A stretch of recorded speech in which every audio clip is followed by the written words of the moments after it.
বিশ্বকর্মা পুজো যে ঘুড়ি ওড়ানো হয় সেটা আজকে we want justice for RG Kar. এখন শাসকের চোখ ফেসবুক, হোয়াটসঅ্যাপ, তারপর কে কোথায় কি কল করছে সব কিছুর ওপরে ভয়ঙ্কর। এটা হচ্ছে নোংরা নজরদারি। শতাব্দীতে, একবিংশ শতাব্দীতে মেয়েরা রাত্রিবেলা কাজ করতে পারবে না, এরপর তো আস্তে আস্তে বলবে মেয়েরা রাস্তাতেই বেরোতে পারবে না, তারা ঘরের মধ্যে বসে থাকুক।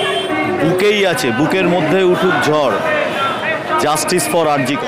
প্রতিবাদের ভাষা ঘুরির মধ্যে দিয়ে আমরা আজকে এই মানে সবাই সমাবেত হয়েছি এই কারণে যে আমাদের বলা হয়েছে যে উৎসবে ফিরতে। তো আজকে বিশ্বকর্মা পুজো একটা উৎসবের দিন, আমাদের এইটাই হচ্ছে উৎসব, আমাদের প্রতিবাদী আমাদের উৎসব। সেই জন্যই আমরা এই ঘুড়িটাকে বেছে নিয়েছি। দুর্গাপূজাও সামনে এসছে, সেই দুর্গাপূজার সময়ও কি আপনারা একদিকে উৎসব আর একদিকে আন্দোলন? ততদিনে যদি এর কোনো বিচার না পাই, যদি না হয়, তাহলে আমরা একই রকমভাবে সেই পূজাটাকেও আমাদের আন্দোলনের মাধ্যম হিসেবেই নেব। এটাই কি বাংলা সংস্কৃতি বলে আপনার মনে হয় যে আমরা আন্দোলনের মধ্যে উৎসবের মধ্যেও আন্দোলন করতে পারি? এটাকে ঠিক আপনি সংস্কৃতি বলতে পারবেন না, এটা হচ্ছে একটা জাতির বিপন্নতা। এমন একটা দুর্যোগ, এমন একটা সময় যেখানে কেউ কোনো দিকভাবেই সে তার একটা সিকিউরিটি পাবে না। কর্মস্থলে সিকিউরিটি নেই, কোনো জায়গাতে কিছু নেই, এবং সমস্ত আপনি বলুন শিক্ষা, স্বাস্থ্য, খাদ্য, সমস্ত এই ব্যবস্থায় ঘুণ ধরা এবং ভেঙে পড়ছে। তার বিরুদ্ধে তো একটা অন্যায়ের একটা প্রতিবাদ হওয়া দরকার। আমরা এতদিন এইরকম ঘরের মধ্যে নিজেদের পিঠ বাঁচিয়ে আমরা লুকিয়েছিলাম। এই একটা ছোট বাচ্চা মেয়ের রক্ত আমাদের সেই রাস্তায় দাঁড় করালো যে না, এর একটা অন্যায়, এই অন্যায়ের একটা প্রতিবাদ হওয়া উচিত এবং এটার একটা বিচার নিশ্চয়ই পাওয়া উচিত। দলমত নির্বিশেষে সবাই এটাই চাইছে। সর্বোচ্চ আদালত একটি রায় আজকে যে শুনানি হয়েছে সেখানে বলেছেন যে রাজ্য সরকার যে কথা বলেছিল যে মেয়েরা রাতে কাজ করতে পারবে না, সেটা এই ধরনের কথা বলতে পারে না। মানে এক প্রকার একটা রাজ্য সরকারকে একটা কড়া বার্তা দিয়েছে সর্বোচ্চ আদালত। এই বিষয়ে আপনি কিছু বলবেন? যে মমতা বন্দ্যোপাধ্যায় সরকার যেটা বলেছিল যে যতটা সম্ভব রাতে কাজ না করার কথা। না, এটা তো কোনো কথাই হতে পারে না। এই বিংশ শতাব্দীতে, একবিংশ শতাব্দীতে মেয়েরা রাত্রিবেলা কাজ করতে পারবে না, এরপর তো আস্তে আস্তে বলবে মেয়েরা রাস্তাতেই বেরোতে পারবে না, তারা ঘরের মধ্যে বসে থাকুক, রাস্তায় বেরোলে ভয়, ঘরে থাকুক। তো এটা তো কোনো কথাই হতে পারে না। এটা মানে রাজ্য সরকার শুধুমাত্র দৃষ্টি ঘোরানোর জন্য এই কথাবার্তা বলেছে, এই কথার কোনো ভিত্তি নেই। আপনার নাম? সুদেষ্ণা ঘোষ।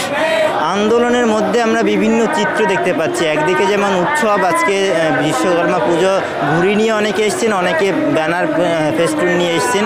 আমরা যার সঙ্গে কথা বলবো বুকে লিখে নিয়ে এসছেন যে বিচার চাই। এই ভাবনা আসলো কেন? মানে আপনি বুকে নিয়ে এসছেন যে আপনার মন থেকেই এটা আসছে যে বিচার চাই? অবশ্যই এটা আমার বুকেই আছে, বুকের মধ্যে উঠুক ঝড়, জাস্টিস ফর আরজিকর। আমরা আরও কয়েকটি বিষয় দেখেছি যে মমতা বন্দ্যোপাধ্যায় জুনিয়র ডাক্তারদের সঙ্গে মিটিং করেছেন। মনে করা হচ্ছিল আন্দোলন শেষ হয়ে যাবে এরপরে, যেহেতু বেশ কিছু দাবি দাওয়া মেনে নেওয়া হয়েছে, কিন্তু তারপরেও আপনারা আজকে রাস্তায় নেমেছেন। এর কারণ কি? আপনারা কি তাহলে আন্দোলনের পথ ছাড়ছেন না? ব্যাপারটা হলো যে আমাদের যে এই কিছুদিন আগের যে রেকর্ডগুলো, সেই রেকর্ডগুলো তো ভালো নয়। মানে যারা শিক্ষক, যারা এখানে আন্দোলন করছিলেন, যারা কর্মচারী আন্দোলন করছিলেন, তাদের অনেক প্রতিশ্রুতি দেওয়া হয়। সেই প্রতিশ্রুতিগুলো কোনোটাই তো সঠিকভাবে পালন করা হয়ই না, বরং পরবর্তীকালে সেগুলো সম্পর্কে অনেক মিথ্যা কথা প্রচার করা হয়। তো সেটাই সবথেকে বেশি গুরুত্বপূর্ণ।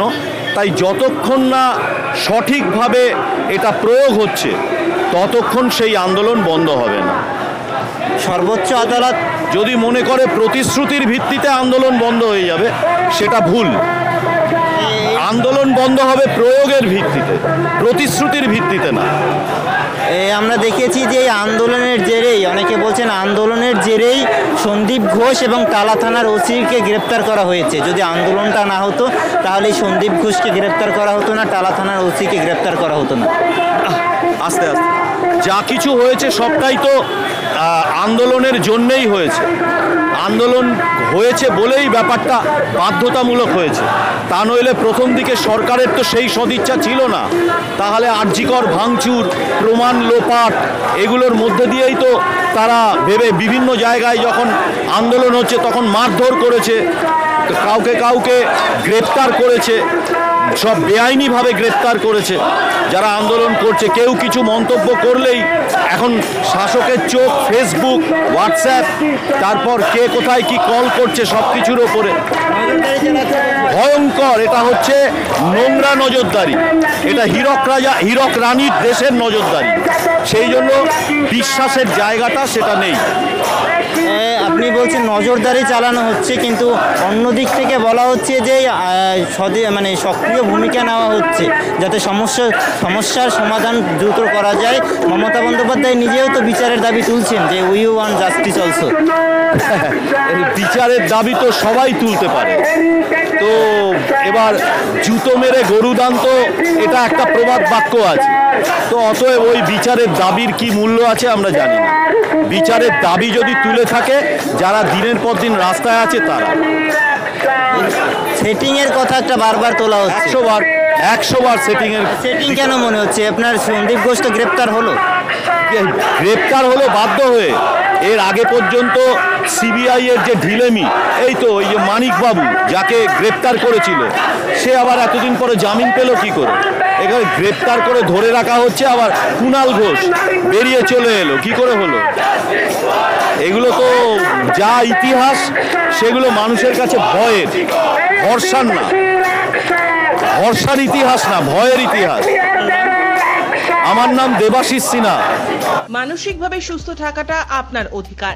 বেশি রাগ, দুঃখ, হতাশা, ভয়, অবসাদে মানসিক অসুস্থতার মধ্যে আনন্দ ফিরে পেতে আজই চিকিৎসা করুন।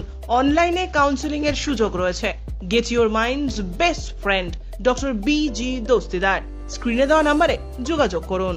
দীর্ঘদিন ধরে সন্তানহীনতার সমস্যাতে ভুগছেন? আর দেরি না করে আজই চিকিৎসা করান। ভারতের অন্যতম প্রধান সারির আইভিএফ চিকিৎসক এবং গবেষক ডক্টর সুদর্শন ঘোষ দস্তিদারের থেকে 40 বছরের অভিজ্ঞতা আপনার সমস্যা সমাধান করবেই। স্ক্রিনে দেওয়া নম্বরে যোগাযোগ করুন। আমরা এখন যাচ্ছি হচ্ছে স্বাস্থ্য ভবন, করুণাময়ী থেকে মিছিল শুরু হয়েছে।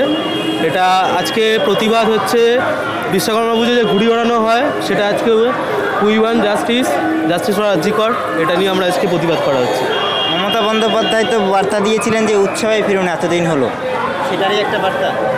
একদমই তাই।